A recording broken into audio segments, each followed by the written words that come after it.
It's election night across America. 50 states, millions of votes, and an outcome that will be felt here and around the world. The control of Congress is up for grabs, with Republicans looking to retake the House and the Senate from the Democrats. Across the states, voters have lined up to choose governors and a host of local officials, people who could decide how future American elections are fought. I'm John Sudworth in Pennsylvania, watching a key US Senate race here in this state that could have a significant bearing on whether Joe Biden becomes a lame duck president, and where you can tell just how tight this contest is because the legal wrangling has already begun over which votes to count. I'm Neda Tawfiq in Miami, Florida, Donald Trump's home state. But will the Republican Governor Ron DeSantis use this election as a springboard to make his own bid for the White House in 2024? And if there is a Republican landslide, will Florida end its status as a swing state tonight? And I'm Gary O'Donoghue in Atlanta, Georgia, where there's another key Senate race and the candidates are neck and neck. We may not get a result tonight, but it could make a difference to Joe Biden's ability to get things done. The polls close in 40 minutes. We'll bring you the results as they come in. I'm Mariana Spring. I'm the BBC's disinformation and social media correspondent. I'm here in the newsroom in DC, and I'm tracking how falsehoods, conspiracy theories and hate spread online during election night. And we'll have the best analysis all night from our panel of American experts from both sides of the political spectrum. Welcome to Washington. And welcome to American Elections 2022 from the BBC.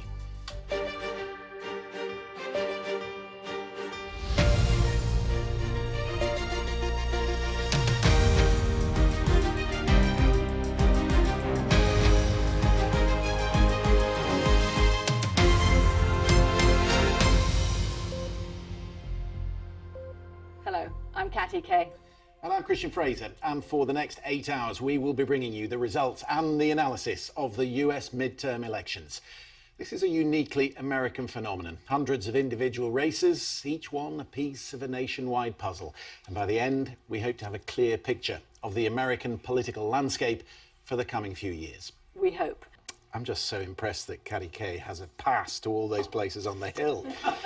Access all areas, Invited right? in. It is tight. Look, it's really tight. Let's just quickly have a look at the screen that we're going to use through the night to make sense of it all. OK, so we've cleared the decks. There are 435 House seats that are up for grabs. Don't forget, as Catty told you, Republicans are in red, Democrats are in blue, a third of the Senate seats as well, 35 of them. But let me take you back to 2020 and remind you how the House looked when it all finished. So there you go. There's the House, 220 for the Democrats, 212 for the Republicans. That means that tonight, Republicans need just a net gain of 5. That is what the Democrats are up against tonight. And it's equally tight as well in the Senate. If you look at the Senate right now, let me put it up for you. I'll get used to this by the end of the night. There you go. Don't forget there are 2 independents that vote with the Democrats. OK, so 48 equals 50. And then we have the Vice President, Kamala Harris, who will break the tie in the Senate. So the Republicans only need tonight a net gain of 1. And that is why, as Ron said, Pennsylvania is so close. Let me remind you just quickly of the Electoral College as it finished in 2020. And you're looking there in light blue at the key battleground states that, again, we will be focusing on tonight. Wisconsin, Michigan, Pennsylvania, Georgia, Arizona. In all of these states tonight, there is a governor that is up for election. Governor's House up for election. And all of them, with the exception of Michigan, there is a Senate seat that is up for grabs as well. And when you look at this map, so crucially important, the control of Congress, that the 2 parties have spent a grand total of $6 billion on TV ads to win some of these seats. $6 billion. When you realise how few American voters are actually persuadable, that is an awful lot of money. They could have just given them a check, a $100 check on the doorstep, and say, come and vote for me. That would have been more useful. I have not already got rid of Christian Fraser. He is still with us, don't worry. He's out in the newsroom, giving us a sense of how all of this is actually put together, Christian. Yes, behind the Fraser K operation, there is a very experienced team. This is the beating heart of the BBC newsroom in Washington. And spare a thought for these guys, because they're going to be here right through the night, well into tomorrow morning. And this is really where you need your team, because there's an awful lot of information coming into the newsroom tonight. There are 470 congressional races. There are 36 governors' races. There are 6,300 legislative races across the country. So how do we check that? How do we double check that the results we're bringing you are accurate? And how and when do we feel confident bringing you some results? Well, here is a familiar face, our North America correspondent, Anthony Zerka, who will be in the studio with us through the night. We will get results from some states pretty quickly, but from others, we will have to be patient. Why does it take longer in those states? Well, it's the rules by the states. Some states don't start to tabulate mail-in voting, early voting, until the polls close. So a place like Pennsylvania, they can't even open the envelopes that contain the ballots that were vote by mail, millions of ballots, until the polls close. It takes them a while to count and process all of these millions of votes. It is midnight in the UK and 7 o'clock in the evening here in Washington, D.C. Polls are now closing in the midterm elections. They've shut in the states of Indiana, Kentucky, South Carolina, Vermont, Virginia, and in the key state of Georgia. We were hearing from Gary O'Donoghue earlier.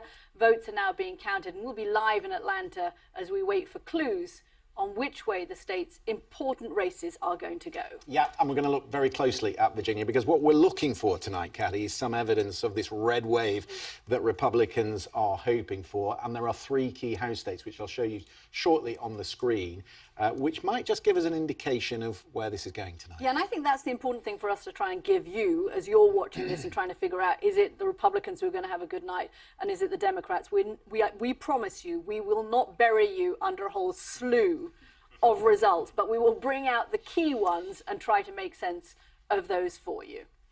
Let's go to Atlanta. We've got Gary O'Donoghue, who is there for us. Gary, you're looking at two incredibly important races. You're at the governor's victory party. He hopes it's going to be a victory party. Talk to us a little bit, though, more about the Senate race that's also critical. It is the state where Democrats could potentially lose a Senate seat. That's right. I mean, the Senate seat is really where all eyes are focused here tonight, because in 2020, of course, the two victories in the Senate race for the Democrats gave them that 50 mark in the Senate and allowed Joe Biden to do so much that he wanted to do over the last 2 years. So what have you got for us, Christian? What's up on the screen? It's 4-1. It's the first half. It's all over. What more do you need to know? It's like a Burnley match. Yeah, it's just like a Burnley match, yes.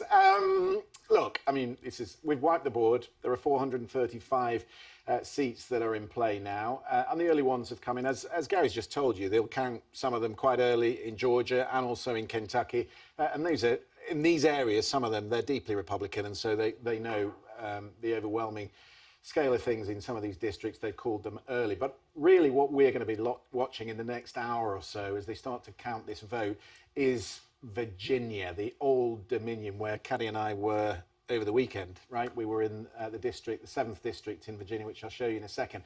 But the really interesting thing about this is there are 3 districts which women took in 2018, some of them with a security background, which helped the Democrats take the House, okay?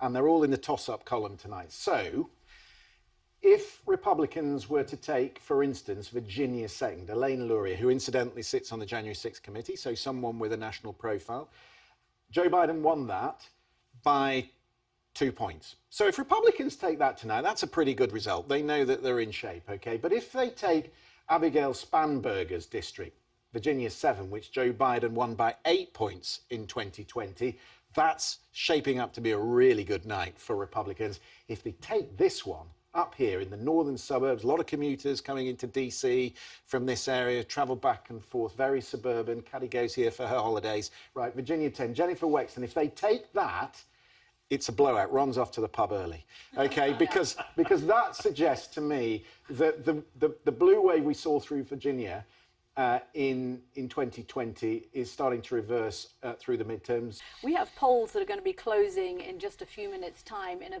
bunch of critical states in Florida, New Hampshire, Pennsylvania, and 13 other states. I feel bad for those 13 other states, but we will talk about some of those too. We'll talk about Maryland because there's an interesting governor's race there. I'm rooting on and Florida. We'll come back at the top of the hour. I want to use my screen, and Florida, they count really quickly. Just So want to I'm get to hoping I can Florida. get into something in Florida. Christian likes Florida. Breaking news for the evening. We'll be back in just a moment.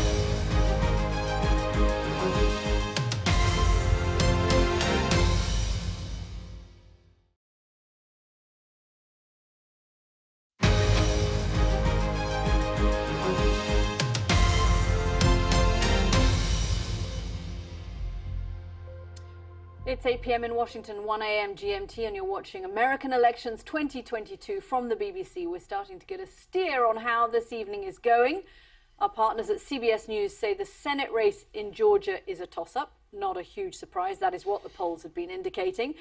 Looks like it's going to be a close one, though. The Ohio Senate race, however, leaning Republican to the candidate J.D. Vance. Meanwhile, the House overall leans Republican at this hour, but again, it is still early days. The polls have only just closed in two of the most significant states in these midterm elections, Pennsylvania and Florida. We'll be live in Miami shortly and Philadelphia later in the hour. Lots of interesting races, particularly in Florida, a governor's position, a Senate position, and also lots of interesting House races, which I'll get into on the screen. But we're joined by, in the studio by the other part of our stellar panel, pair of political minds that many of you will be familiar with. Brian Lanza, who worked on Donald Trump's 2016 transition team, and Marianne Marsh, who is a Democratic strategist and has been out there over the course of the last few days, doing a lot of campaigning. How are you feeling about it? Good. I mean, I feel good about New England and what's going on in the Northeast as we start to go down, maybe feel a little differently. You know, Virginia, they've called everything except the three races we are all looking at, 2, 7, and 10. So we'll see how the evening goes on, but it's going to be a long night, long few days. Brian, are you hearing anything? What are your sources telling you? Yeah, the sources are telling me that they feel it's going to be a good night. You know, some of them are at Mar-a-Lago, some of them are in New Hampshire, some of them are in Arizona, Nevada. What are they doing down in Mar-a-Lago? Yeah, they're gathering. It's the new headquarters for the GOP. Which sources are you talking about?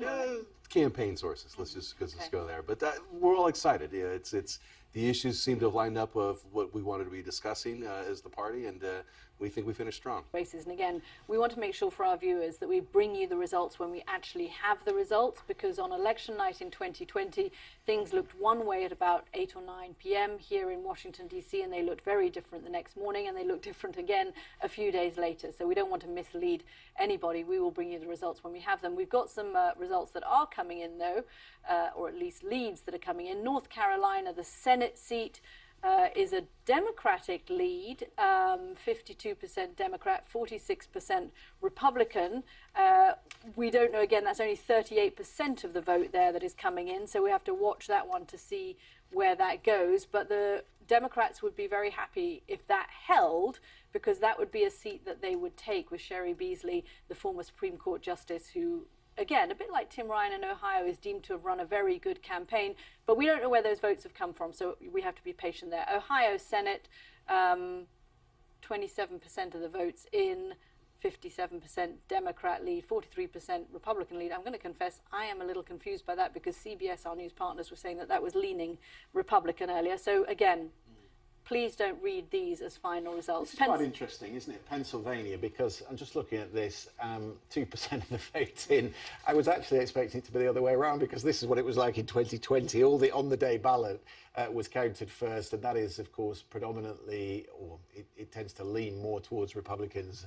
I don't know what they've counted there, but maybe they've counted some of the early ballots. 80% Democrat doesn't tell us very much 2%. at all. No, it doesn't tell at us least very they much tell at us all. at 2% that it's too early to call. And then there is New Hampshire. Too. This one is a really interesting one. I want to get Marianne to talk about this, because I know you've been involved in this campaign up there in New Hampshire. So Maggie Hassan, looking to be re-elected as senator up there in New Hampshire, running against General Donald Bolduc. And I think the Democrats took their eye off this race, and suddenly it dipped into the too close to call column.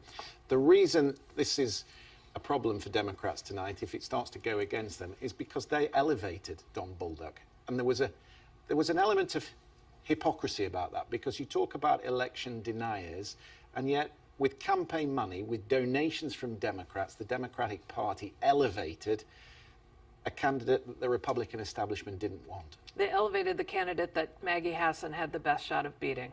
There are pockets of Texas that are Democrat. There are also you're right. That's the best bit of democracy. You get a young woman coming to America to do politics at a time when a lot of people are jaded, a lot of people are feeling that the country is so polarized that they can't get anything done. And you have somebody saying, look, I just want to come there and do the job for the members of my district. So that's the exciting bit of elections, right? You get new faces coming in. Indeed so. We are counting the vote east to west. Plenty more to come tonight. In midterms 22, we have no real verdict on which way this election is going. But do stay with us for what is to come, because I think we can guarantee you a rather interesting night. We will say goodbye to our viewers on BBC One.